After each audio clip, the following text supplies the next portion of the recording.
네, 안녕하세요. 용쌤입니다. 이번 영상은 대항력 있는 임차인이 있던 아파트 지분이 공매로 나왔었거든요. 입찰을 하려고 했는데 한 번 더 기다리다가 누군가에게 낙찰이 돼버렸습니다. 안타까운 마음에 한번 영상으로 이 물건을 낙찰받아서 어떻게 해결을 하려고 했는지 알려드려 보도록 할게요. 우선 구로구 구로동에 있는 아파트입니다. SK뷰 아파트고 공매로 나온 물건이고요. 감정평가 금액은 3억 4,400만 원인데 최저 입찰가가 1억 7,200까지 떨어졌어요. 아니, 아파트 아무리 지분 물건이라고 해도 너무 많이 떨어졌잖아요. 이유가 있겠죠? 하나하나씩 살펴보도록 할게요. 네, 항상 이벤트가 있죠? 제가 출간한 왕초보도 바로 돈 버는 부동산 경매의 기술 책 꼭 한번 구매해서 읽어주시고요. 또 제가 운영하는 발품불패 카페에 들어오셔서 책 인증샷을 올려주시면 스피드 옥션 1개월 무료 이용권 약 5만원 상당의 혜택입니다. 바로 드리도록 하겠습니다.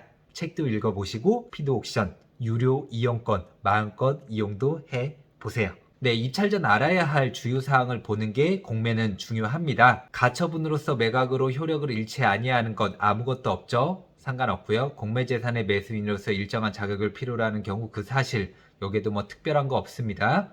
유의사항, 본건은 점유자의 주민등록 등재 사실에 의하여 대항력 있는 임차인이 있을 수 있사오니 사전조사 후 입찰 바람. 대항력 있는 임차인이 있는지 없는지를 파악하는 건 누구 몫이에요? 입찰자 몫입니다. 내가 파악을 잘 못해서 큰 손해를 입는다고 하더라도 온비드에서는 절대 책임을 지지 않습니다. 모든 책임은 낙찰자에게 있습니다. 자, 점유 관계를 한번 볼게요. 감정평가서 및 현황조사서 기준 임차인이 있네요. 안 누구누구의 임차인이 있는데 계약일자는 미상이고 전입일자는 나와 있습니다. 2017년 6월 9일 확정일자는 미상이고 보증금만 확인을 하면 되죠. 보증금이 얼마예요?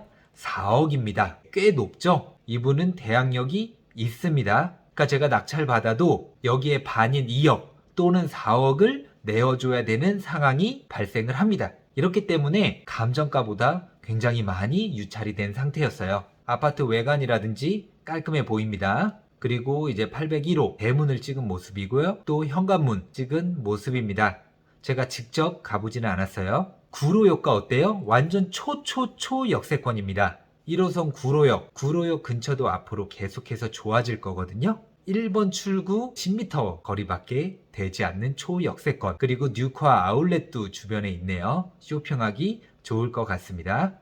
현재 실거래가 한번 살펴보니까 여기가 단일 평수밖에 없어요. 세대수는 많지 않은데 6층이 8억 5천에 거래가 됐네요. A타입과 B타입이 있는데 A타입 같은 경우에는 8억 5천에 거래가 됐고 8억 2,500에도 거래가 됐습니다. 현재 나와 있는 매물은 9억 이하로는 없고요. 그리고 B타입 같은 경우에도 8억 2,500만 원에 24층이 매도가 됐네요. 어쨌든 최소 8억 2,500 이상은 받을 수가 있고요. 현재 나와 있는 매물이 9억이니까 8억 2,500에서 9억 사이에 매도가 가능할 것으로 판단을 해볼 수가 있습니다. 네, 그리고 이 물건 등기부등본을 한번 살펴볼게요. 재미난 게 있습니다. 두 명이 함께 소유를 하고 있는데 사는 것도 같아요. 아마 부부 관계인 것으로 좀 예상할 수가 있는데요. 재미난 거는 압류라든지 가압류가 둘 다 걸려 있습니다. 이제 남편분인 것 같아요. 손 누구누구가.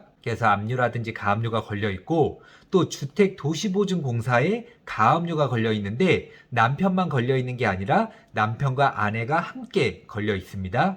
그리고 국가에 또 세금을 체납한 부분이 있어요. 아내분의 지분이 압류가 되어 있는 상태입니다. 재미나죠? 이건 뭘 의미해요?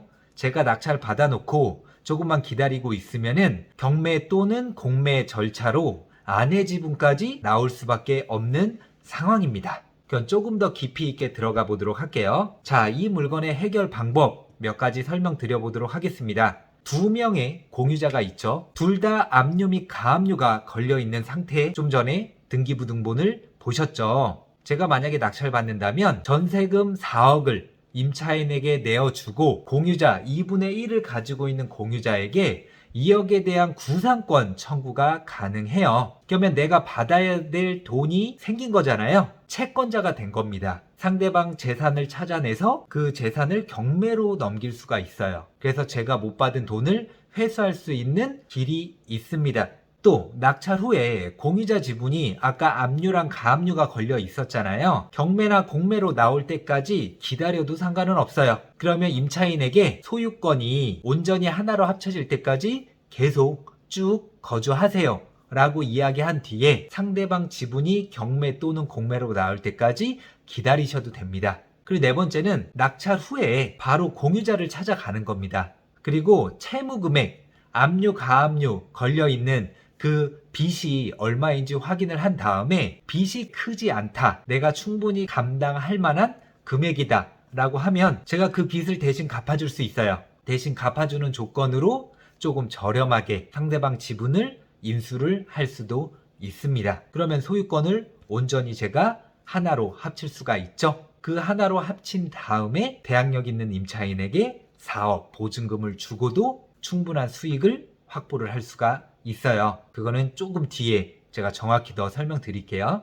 그리고 두 명의 지분을 제가 한 3억에서 3억 5천만 원 정도에 가져온다 했을 때 대항력 있는 임차인 보증금 4억을 내준다고 해도 총 들어가는 금액은 우선은 뭐 취등록세나 그런 건 빼고요. 7억에서 7억 5천만 원이 됩니다. 근데 아까 시세 얼마였어요? 현재 실거래가가 8억 5천만 원에 찍혔죠? 그래서 8억 5천만 원에만 매도한다고 해도 최소 1억에서 1억 5천만 원 정도 수익. 그리고 현재 나와 있는 매물은 9억이잖아요. 그리고 9억에 매도한다면 2억까지도 수익을 얻을 수 있는 상황입니다. 대항력 있는 임차인이라고 해서 피할 게 아니라 이렇게 머리를 조금만 굴려가지고 내가 하나로 합친다면 큰 수익을 얻을 수 있는 기회가 계속해서 생겨나는 거죠. 근데 이 물건의 가장 큰 단점은 뭘까요? 대출이 안 나옵니다. 그래서 현금이 있어야 돼요. 한 번만 더 유찰이 되면 입찰을 들어가려고 했다고 했잖아요. 이 물건 얼마에 낙찰이 됐을까요? 네, 유효는 한 명 들어왔습니다. 1억 7,500만 원이라고 칠게요. 그리고 상대방 지분도 만약에 내가 낙찰받은 가격 정도에 가지고 올 수 있다 치면 지분을 하나로 합치는데 총 들어간 비용은 3억 5천 정도네요. 그리고 대항력 있는 임차인에게 전세 보증금 4억 내줘야 되죠. 그럼 총 들어간 비용은 7억 5천 정도 됩니다. 그리고 만약 8억 5천 정도에 매도한다고 했을 때 최소 7, 8천 정도는 수익을 얻을 수 있지 않을까라는 생각이 듭니다. 대항력 있는 임차인이 거주하는 2분의 1 지분 아파트 낙찰 받아서 해결할 수 있는 방법에 대해서 설명드렸거든요. 영상을 듣기 전과 들은 후가 같다면 그건 영상을 듣지 않은 거예요. 여러분들 시간 낭비하신 겁니다. 시간을 들여서 제 영상을 보셨죠? 그럼 어떻게 해야 돼요? 물건 하나라도 먼저 검색을 해 보신 다음에 최대한 빠른 시간 안에 꼭 하나라도 낙찰을 받아 보세요. 그래야 경제적 자유로 가는 길이 조금은 더 빨라지고 수월해집니다. 다음에 더 좋은 영상으로 찾아뵙도록 하겠습니다. 감사합니다.